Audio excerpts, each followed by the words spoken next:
Magandang umaga po sa ating lahat. Narito ang ating weather update. Patuloy pa rin ang epekto ng amihan o northeast monsoon sa malaking bahagi ng Luzon.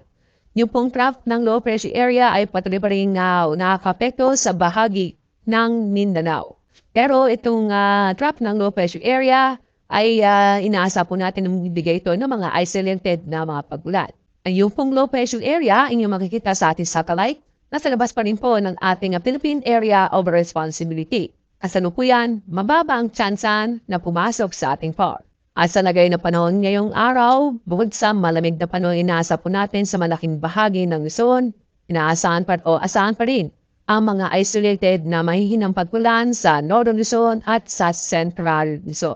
Sa lalabing bahagi ng Luzon kasama ang Metro Manila, magiging aside from na magandang panahon, may chance pa rin ng mga isolated na mga pagbulan ay itong mga sandaling pagbulan o bigla ang buhos ng ulan, layas at thunderstorm.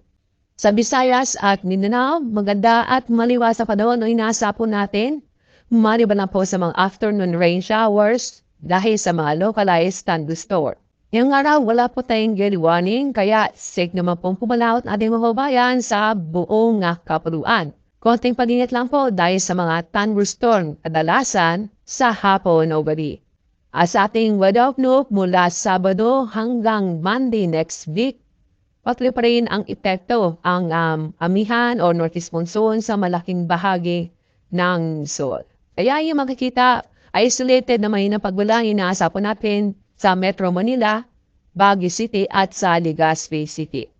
Sa mga kababayan po natin sa Metro Cebu at sa Metro Davao, bukod sa maganda at maliwas sa panahon, may chance pa rin po ang mga localized thunderstorm kung saan magbibigay ito ng mga may hina hanggang sa tamtaman at kuminsan di malakas pong pagulan.